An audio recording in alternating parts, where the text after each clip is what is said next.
अब हम लोग बात कर लेते हैं second video of this chapter, that is about the significant figure. Significant figure होता क्या है? देखो, सिग्निफिकेंट फिगर दो टाइप के हो सकते हैं। अगर आपको डेसिमल पॉइंट नहीं दिया है और डेसिमल पॉइंट में अगर कोई नंबर है तो, अगर वो डेसिमल पॉइंट में नहीं दिया है तो फर्स्ट नॉन ज़ीरो से आप लास्ट नॉन ज़ीरो तक जितने भी नंबर आएंगे वो उसका सिग्निफिकेंट फिगर होगा। लेकिन अगर कोई भी डेसिमल पॉइंट दिया है तो उसके फर्स्ट नॉन ज़ीरो से लास्ट नंबर तक जाएंगे। Let me give you example. So here are two example. First, for non-decimal significant figure we have to find, and second for the decimal we have to find the significant figure. अगर वो non decimal है तो पहला non zero number क्या है? 6 है, ठीक है। उसके लास्ट नॉन ज़ीरो तक यानी कि 1, ठीक है। ये सब तो ज़ीरो हो गए ना, तो 1 2 3 ये तीनों क्या है? इसका सिग्निफिकेंट फिगर क्या होगा? 3। लेकिन अगर आप इसमें देखो डेसिमल पॉइंट में, तो यहाँ पे फर्स्ट नॉन ज़ीरो से लास्ट नंबर तक जाना है, यानी 1 2 3 4 5, यानी डेसिमल के लिए 5 सिग्निफिकेंट फिगर हो गया। क्लियर है ये सिग्निफिकेंट फिगर कैसे निकालते हैं? अच्छा, ठीक है। देखो, कुछ सिग्निफिकेंट फिगर में कुछ थोड़ा सा स्पेशल केस है, कुछ स्पेशल केस जैसे कि हेडिंग पड़ा हुआ है। पहला, अगर कोई भी नंबर काउंटेबल ऑब्जेक्ट से फॉलोड है तो उसका जो सिग्निफिकेंट फिगर होगा वो इन्फिनिटी आएगा। फॉर एन एग्जांपल, अगर हम बोल रहे हैं मेरे पास 2 बॉल है, तो बॉल क्या है? काउंटेबल है और उस पर कोई नंबर फॉलो किया है 2, तो उसका सिग्निफिकेंट फिगर आएगा इन्फिनिटी। समझ में आ रहा है? ठीक है। दूसरा है कि कुछ स्पेशल केस में दूसरा है कि अगर कोई भी नंबर फॉलोड है यूनिट से तो उसका significant figure all the some number होगा। चलो ये वाला तो बहुत बड़ा, बहुत इंपॉर्टेंट वाला पॉइंट है, चलो समझते हैं। देखो, जब तक ये केवल नंबर है, यहाँ पे कोई भी यूनिट इसके अगल बगल नहीं है, तब तुम नॉर्मली करोगे 1 2 3 4 5, ठीक है। तो इसका सिग्निफिकेंट फिगर 5 आ जाएगा। लेकिन यही अगर हम न्यूटन जोड़ दिए तो इसका पूरा हो जाएगा 1 2 3 4 5, ये भी 5 ही सिग्निफिकेंट फिगर होगा। देखो, इसमें डिफरेंस है दोनों में। चलो एक और एग्जांपल से समझा जाए कि अगर ये 2908009 न्यूटन है, तो अगर तुम ऐसे काउंट करोगे नॉर्मली अगर काउंट करोगे, यूनिट नहीं है, तो क्या हो जाएगा 1 2 3 4 5, ये भी काउंट करोगे ना, 1 2 3 4 5 6 है, तो यहाँ पे 6 सिग्निफिकेंट फिगर हो जाएगा। लेकिन मान लो यहाँ पे यूनिट आ गया, न्यूटन लिख दिए, तो यहाँ पे सारा नंबर होगा लेकिन 0 नहीं होगा, यानी 1 2 3 4 और 5 ही होगा। 5 ही केवल तुम्हारा सिग्निफिकेंट फिगर होगा।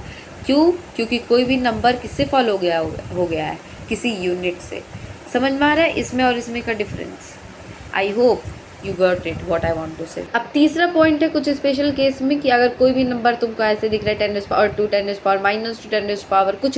कुछ भी, तो ये जो 10 रेज़ टू द पावर है ना, तो ये सब क्या हो जाए? इग्नोर कर देंगे, तो आंसर केवल तुम्हारा 3 होगा, ठीक है। केवल 3 होगा, और यहाँ पे 3 क्या? एक सिग्निफिकेंट फिगर है, ठीक है। यानी कहने का क्या मतलब, आप इग्नोर कर दोगे किसको? 10 रेज़ टू द पावर कुछ भी है उसको इग्नोर कर दोगे। अब देखो, सिग्निफिकेंट फिगर में अलजेब्रा आ जाता है एक वर्ड। अलजेब्रा मतलब क्या होता है? प्लस माइनस मल्टीप्लिकेशन डिवीजन, ये सब तो होता है, ठीक है। अब देखो, अलजेब्रा में पहला क्या? एडिशन और सब्ट्रैक्शन। अगर कोई भी नंबर ऐड हो रहा है, सब्ट्रैक्ट हो रहा है, तो उसका आंसर क्या होगा? उसका जो भी आंसर होगा, जो भी उसके प्रोडक्ट साइड में जो जिसको भी आप ऐड करके रिजल्ट ला रहे हो, उसमें जिसका कम डेसिमल पॉइंट होगा वो उसको फेवर करेगा। जैसे एक एग्जांपल अगर हम दिखा दें अपने मॉड्यूल में से, तो आप यहाँ पे बहुत सही एग्जांपल देख सकते हो। ये और ये तीनों क्या है? प्रोडक्ट साइड है, और इसका जब हम सम निकालना है तो कुछ ये आ रहा है, लेकिन रिजल्ट साइड में कितना नंबर रहेगा, कितना सिग्निफिकेंट फिगर रहेगा, वो प्रोडक्ट साइड से पता चलेगा। तो प्रोडक्ट साइड में डेसिमल पॉइंट जिसका सबसे कम है, यहाँ पे 1 है, यहाँ 2 है, यहाँ 3 है, तो कम वाले को हम लोग फेवर करेंगे। अगर तुम्हारा आंसर इतना आ भी जाता है तो तुम राउंड ऑफ करके इसको 7 में लाओगे, 1 डेसिमल पॉइंट तक लाओगे। समझ में आ रहा है clear what is the difference, what I want to explain you. ये चीज़ केवल एडिशन में नहीं, सब्ट्रैक्शन में भी होता है। देखो, यहाँ पे 3 डेसिमल है, यहाँ पे 4 डेसिमल है, तो तुम्हारा आंसर भले आ गया 4 डेसिमल में, लेकिन अब तुमको उसको कन्वर्ट करना पड़ेगा 3 डेसिमल में। क्यों? क्योंकि प्रोडक्ट साइड में जिसका कम डेसिमल पॉइंट होता है उसको फेवर किया जाता है। अगर ऑप्शन में तुमको अगर मतलब ऐसा क्वेश्चन आ गया एग्ज़ाम में, तो वहाँ पे तुमको तुम्हारा टेस्ट नहीं ले रहा है तुमको ऐड सब्ट्रैक्ट आता है कि नहीं, वहाँ पे तुमको देख रहे हो तुम्हें रूल पता है कि नहीं सिग्निफिकेंट फिगर का। तो कभी भी तुम देखो यहाँ 3 ऐड करने कह रहा है, सॉरी सब्ट्रैक्ट करने के लिए कह रहा है, तो कोई भी ऑप्शन में अगर 3 है, 3 डेसिमल पॉइंट तक, तो उसको टिक लगाओगे। और ये मेजरली देखा गया है कि कभी भी कंफ्यूज करने को नहीं देता है कि 2 ऑप्शन 3 डेसिमल पॉइंट तक दे दिया, नहीं, क्योंकि वो तुम्हारा एडिशन सब्ट्रैक्शन तो जस्ट करने नहीं आया कि तुमको आता है कि नहीं, तुमको रूल पता है कि नहीं वो तुम्हें देखने आया है। ठीक है, तो ऐसा क्वेश्चन बहुत ही अच्छा होता है और बहुत ईजी होता है, राइट। अब मल्टीप्लिकेशन और डिवीजन का भी वही सेम होता है, लेकिन यहाँ पे तुम अगर डेसिमल पॉइंट देख रहे थे कि किसका सबसे कम डेसिमल पॉइंट है, तो इसमें तुम सिग्निफिकेंट फिगर देखोगे। तो जो रिजल्टेंट वैल्यू आएगा, जो भी तुम्हारा रिजल्ट आएगा मल्टीप्लाई या डिवाइड करने के बाद, should be according to the number of least significant figure to the number of least significant figure opted together. यानी जो तुम दो नंबर को तुम मल्टीप्लाई या डिवाइड कर रहे हो, उन दोनों में से किसका कम सिग्निफिकेंट फिगर है, जिसका कम रहेगा उसी के फेवर में आंसर आएगा। तो वही यही एक्सप्लेन कर रूल है मल्टीप्लिकेशन और डिवीजन सिग्निफिकेंट फिगर का। अब देखो बहुत इंपॉर्टेंट पॉइंट आता है कि भाई आप तुमको राउंड ऑफ तो करने आना ही चाहिए। ठीक है, राउंड ऑफ करोगे नहीं तो सिग्निफिकेंट फिगर भाई कोई काम का नहीं है। वैसे तो ऑप्शन में तुमको ज़्यादा राउंड ऑफ करने को नहीं देता है, लेकिन तभी सीख लो, ठीक है, काम आता है बहुत ज़्यादा, एक बहुत जगह भी। राउंडिंग ऑफ कैसे करोगे कि अगर कोई भी रिमूवल डिजिट 5 से बड़ा है, ठीक है, अगर रुको मैं तुम्हें एग्जांपल देती हूँ। तो तुम्हारे सामने एक एग्जांपल है जिसमें लिखा है 24.57, ठीक है, ये क्या है, पॉइंट है। अब तुमको बोल रहा है कि 3 सिग्निफिकेंट फिगर तक तुमको आंसर चाहिए, और तुमको तो दिख रहा है कि ये 4 सिग्निफिकेंट फिगर है, 1 2 3 4 है। अब तुमको 3 सिग्निफिकेंट फिगर है, तो तुम एक को हटाओगी, ये इसको हटाओगी, तो जिसको तुम हटा रही हो अगर वो 5 से क्या है बड़ा है, तो उसके पहले वाले में, उसके पहले जस्ट पहले वाले में क्या कर दोगी, एक ऐड कर दोगी। यानी तुम्हारा आंसर आएगा 24.6। ये तुम्हारा करेक्ट ऑप्शन हो जाएगा। समझ में आ रहा है? लेकिन मान लो कि रुक जाओ, कि तुमको बोल दिया कि इसको तुम 3 सिग्निफिकेंट फिगर तक निकालो, और तुम्हारा रिमूवल डिजिट यहीं तक चाहिए तुमको। तो अगर ये तुम्हारा रिमूवल डिजिट 5 से छोटा है, तो तुम्हारा जो भी आंसर आएगा वो तुम डिट्टो लिख दोगी ऐसे, कुछ भी ऐड सब्ट्रैक्ट कुछ नहीं होगा इसमें, बस ये सिंपली 4 हट जाएगा। लेकिन मान लो कि तुम्हारा जो भी, मान लो कि तीसरा केस क्या है, ये दूसरा केस है, ठीक है, तीसरा केस में अगर बोल दिया, मान लो तुम्हारे पास ये है, तुमको बोल दिया इसको 3 सिग्निफिकेंट फिगर तक निकालो और रिमूवल डिजिट 5 के ही बराबर है, तब क्या करोगी? अगर वो 5 के बराबर है तो उसके दो केस आते हैं कि अगर प्रीसीडिंग डिजिट यानी कि जस्ट उसके पहले वाला डिजिट ऑड है तो उसको तुम +1 करके इवन बना दोगी, लेकिन अगर इवन है तो तुम ऐसे ही छोड़ दोगी। समझ में आ रहा है? या फिर छोड़ दोगे। तो इसका आंसर देखो, ये प्रीसीडिंग डिजिट ऑड है तो इसमें एक ऐड कर देंगे तो आंसर आ जाएगा 27.4। ये तुम्हारा करेक्ट ऑप्शन हो जाएगा। समझ लो, समझ गए?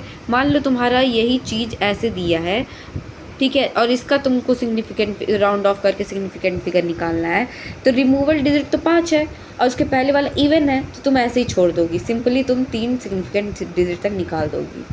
समझ में आ रहा है? ये सेकेंड वाला समझ में आया, ठीक है, थर्ड वाला समझ में आया, और तुमको ये फर्स्ट वाला भी समझ में आया। क्लियर है? ये राउंड ऑफ का रूल है, बहुत इंपॉर्टेंट है, ईजीएस्ट भी है इस चैप्टर में। अब भाई आ जाते हैं थोड़ा एरर के बारे में बात कर लेते हैं। एरर का मतलब क्या होता है? गलती। कुछ भी तुमसे गलती हुआ वो क्या है? एरर है। कोई भी तुम मेजरमेंट निकाल लो किसी भी यूनिट किसी भी चीज़ का, तो उसमें तुम गलती कर दिए, वो एरर है। देखो एरर जो होता है वो 100% हम लोग ख़त्म नहीं कर सकते हैं, लेकिन हाँ उसको हम कम कैसे कर सकते हैं? नंबर ऑफ़ एक्सपेरिमेंट को बढ़ा के, ठीक है। एरर क्या होता है? गलती होता है, ठीक है। तो वो हम लोग 100% हटा नहीं सकते, लेकिन अगर हम लोग उसको 100% नहीं हटा सकते, लेकिन उसको हम लोग कम कर सकते हैं। कैसे? नंबर ऑफ एक्सपेरिमेंट बढ़ा के, वही है तुम्हारा एरर। एरर क्या होता है, तुमको कोई भी मेजरमेंट निकालो, उसमें तुम्हारी कोई गलती है। मेजरेबल वैल्यू, दो टर्म आता है, एक होता है मेजरेबल वैल्यू, बहुत इंपॉर्टेंट है, या फिर ऐसा वैल्यू जो हम मेजर किए हैं, ठीक है, उसको बोलते हैं मेजरेबल वैल्यू। और जब हम उसका एवरेज निकालते हैं, ठीक है, जिसको हम मेजर कर सकते हैं उसको बोलते हैं मेजरेबल वैल्यू। और जब हम इसका एवरेज निकाल लेते हैं इस मेजरेबल वैल्यू को, तो उसी को बोल देते हैं true value. For an example, Sita है, राम है और राज है, और उन लोगों को सेम एक रॉड दिया गया मेजर करने के लिए, ठीक है। अब जो सीता है वो उसको बताए कि ये कुछ 5 सेंटीमीटर है, राम बताए कि नहीं ये 5.1 सेंटीमीटर है, और राज इसको बताए नहीं ये तो 4.5 सेंटीमीटर है। तो इन तीनों का ये जो हम मेजर किए, जो इन्होंने मेजर किया है, ये वैल्यू एक इंडिविजुअल वैल्यू क्या है, ये क्या है, मेजरेबल वैल्यू। लेकिन अगर हम इसी मेजरेबल वैल्यू का एवरेज निकाल दें, यानी 5 प्लस 5.1 प्लस 4.5 अपॉन में जितना नंबर 1 2 3 नंबर से डिवाइड कर दें, तो जो रिजल्ट आएगा वो हो जाएगा उसका ट्रू वैल्यू। तो मेजरेबल वैल्यू जो हम मेजर किए हैं, और ट्रू वैल्यू जब हम इसी मेजरेबल वैल्यू का एवरेज निकाल दें, तो ये क्या हो जाएगा, ट्रू वैल्यू। समझ में आया। अब देखो दूसरा पॉइंट क्या है, इंडिविजुअल एरर, बहुत इंपॉर्टेंट है ये सब। अगर तुम्हें एरर निकालने के लिए क्या दिया, रिलेटिव एरर, परसेंटेज एरर, तो तुमको एक एक स्टेप फॉलो करते जाना है। कोई भी स्टेप को तुम ऊपर नीचे दाएं बाएं नहीं कर सकते, कर ही नहीं सकते हो। अब इंडिविजुअल एरर देखो क्या होता है, जब जो भी तुम्हारा रिजल्ट आए ट्रू वैल्यू, जैसे राम, सीता, राज तीनों मिलके निकाले कुछ वैल्यू, हम उसको ऐड करके डिवाइडेड बाय 3 किए, तो जो वैल्यू आए ट्रू वैल्यू, उसको पहले हम सीता से डिवाइड किए, सीता के मेजरेबल वैल्यू से, फिर दूसरा हम राम के मेजरेबल वैल्यू, फिर राज के मेजरेबल वैल्यू से जब हमने माइनस किया, तो वो जो वैल्यू आया उसको बोलते हैं इंडिविजुअल एरर। मतलब एक एक इंसान कितना गलती किया है, कितना उसके अंदर एरर है, उसको बोलते हैं इंडिविजुअल एरर। और इंडिविजुअल एरर बहुत इंपॉर्टेंट स्टेटमेंट है कि ये पॉजिटिव भी हो सकता है, नेगेटिव भी हो सकता है और जीरो भी हो सकता है। लेकिन एब्सोल्यूट एरर क्या होता है, एब्सोल्यूट एरर इंडिविजुअल एरर ही सेम होता है, लेकिन ये नेगेटिव कभी नहीं होता है। जब हम इसी इंडिविजुअल एरर का मॉड निकाल दें, यानी कि नेगेटिव को पॉजिटिव कर दे और पॉजिटिव को पॉजिटिव रहने दे, जीरो को जीरो रहने दे, केवल नेगेटिव उसके अंदर ना आए, तो उसको एब्सोल्यूट एरर कहा जाता है। अंग्रेजी में इसी को बोला जाता है मॉड ऑफ इंडिविजुअल एरर। ये हमेशा पॉजिटिव और ज़ीरो रहेगा, नेवर बी नेगेटिव, ये कभी भी नेगेटिव हो ही नहीं सकता, क्योंकि हम इसका मॉड निकाल दिए ना इंडिविजुअल एरर का, वही तो हो गया एब्सोल्यूट एरर। अब देखो, जैसे तुम मेजरेबल वैल्यू का एवरेज निकाल के ट्रू वैल्यू निकाल दी, वैसे ही मीन एब्सोल्यूट एरर होता है, जिसको हम डेल्टा ए से रिप्रेजेंट करते हैं। तो एब्सोल्यूट एरर का जब हम लोग एवरेज निकालते हैं, जो हमारा जो भी वैल्यू है उसका एवरेज निकाल देंगे, तो हो जाएगा मीन एब्सोल्यूट एरर। फिर उसका आएगा तुम्हारा रिजल्टेंट वैल्यू, यानी कि जब तुम्हारा सब कुछ हो गया, तुम इंडिविजुअल एरर निकाल ली, एब्सोल्यूट एरर निकाल ली, मीन एब्सोल्यूट एरर निकाल ली, उसके बाद तुम कैसे उसको रिप्रेजेंट करोगे कि फाइनल आंसर क्या आया। तो पहले तो मीन एब्सोल्यूट एरर, जो भी तुम्हारा एवरेज आएगा एब्सोल्यूट एरर का, वो प्लस माइनस ये दो रहेगा, प्लस माइनस दोनों जैसे लिखा है वैसे ही रहेगा। ट्रू वैल्यू, ये ए बार ऊपर है ना, तो उसको ट्रू वैल्यू रिप्रेजेंट करते हैं। तो हम रिजल्टेंट एरर को ऐसे लिखते हैं। मान लो रिलेटिव एरर पूछ लिए, तो यही जो प्लस माइनस किए उसको हम डिवाइड कर देंगे, यानी मीन एब्सोल्यूट एरर अपॉन में ट्रू वैल्यू। और लास्ट है तुम्हारा, जब तुमको बोलेगा परसेंटेज एरर, तो रिलेटिव एरर इंटू 100 कर दोगे तो तुम्हारा परसेंटेज एरर आ जाएगा। क्लियर है। अब देखो, एरर कोई भी अलजेब्रा होता है, प्लस माइनस डिवीजन सब्ट्रैक्शन सब होते हैं। अगर हम लोग ऐड करते हैं तो पहले ट्रू वैल्यू दो ठो तुमको दिया रहेगा, दो तुम्हारा मेजरमेंट दिया रहेगा, तो दोनों में से पहले तुमको ट्रू वैल्यू ऐड करना है, फिर से मीन एब्सोल्यूट एरर को ऐड करना है। मान लो इसका तुमको रिलेटिव एरर निकालने को पूछ लिया तब, लेकिन अगर कोई बोल दिया कि ऐड करके बताओ कितना, तो तुम यही फॉर्मूला लगाओगे। लेकिन मान लो पूछ लिया कि रिलेटिव एरर निकालो, तो पहले मीन एब्सोल्यूट एरर को डिवाइड कर देंगे ट्रू वैल्यू से, तो तुम्हारा आंसर कुछ ये आएगा। सब्ट्रैक्शन में भी सेम होता है, लेकिन एरर हमेशा ऐड होते हैं, एरर हमेशा ऐड होते हैं, हमेशा हमारा मीन एब्सोल्यूट एरर ऐड ही होगा, चाहे हम ऐड कर रहे हैं, चाहे हम सब्ट्रैक्ट कर रहे हैं, कुछ भी कर रहे हैं, हमेशा एब्सोल्यूट एरर क्या होगा, मीन एब्सोल्यूट एरर क्या होगा, हमेशा ऐड होगा। देखो सब्ट्रैक्शन में ट्रू वैल्यू तो माइनस हुआ है, लेकिन मीन एब्सोल्यूट एरर ऐड हुआ है, क्योंकि दो गंदे लोग हमेशा गंदगी बढ़ाते हैं। ठीक है, मल्टीप्लिकेशन और डिवीजन में थोड़ा हट के रूल है। यहाँ पे पहले तुम ट्रू वैल्यू को ऐड कर रही थी, उसके बाद से मीन एब्सोल्यूट एरर को, लेकिन यहाँ पे कभी भी तुमको मल्टीप्लिकेशन और डिवीजन करने को दे दिया तो तुम ऐसे नहीं करोगे, तुम डायरेक्ट उसका रिलेटिव एरर निकालोगी। ठीक है, और इन दोनों के बीच में हमेशा क्या आएगा, प्लस का ही साइन आएगा, हमेशा ये ऐड होंगे। ठीक है, डिवीजन में भी सेम चीज़ रहेगा। तो देखो यहाँ पे जो z आएगा तुम्हारा वो a इंटू बी को रिप्रेजेंट कर, लेकिन यहाँ जब डिवीजन की बात हो जाएगी तो a बाई बी को रिप्रेजेंट करेगा। समझ में आ रहा है? अच्छा ठीक है, पावर रूल भी समझ लो। लेकिन मान लो तुमको दिया है कि a जो है वो इसके बराबर है, तो पावर रूल क्या कहता है कि पावर हमेशा आगे आके मल्टीप्लाई हो जाता है, यानी 3 इंटू 10 हो जाएगा और a का वैल्यू आ जाएगा 30। समझ में आया? पावर रूल बस इतना कहता है, पावर हमेशा आगे आकर ऐड होते हैं। ठीक है, उसके बाद मान लो कि तुम्हारे मॉड्यूल में यानी हर जगह तुमसे कहीं ना कहीं तुम देखे होगे कि कभी भी रेजिस्टेंस पूछा है जब वो पैरेलल में कनेक्ट होगा, तो रेजिस्टेंस का हम लोग रिलेटिव एरर निकालेंगे। उसका दो फॉर्मूला है, डेल्टा आर अपॉन आर को कैसे लिख सकते हैं, delta R1 upon R1 plus delta R2 upon R2 plus delta R1 plus R2 divided by R1 plus R2।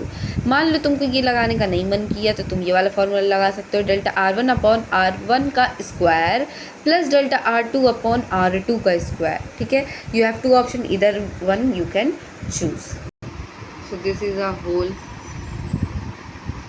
In next video we will talk about vernier caliper and screw gauge.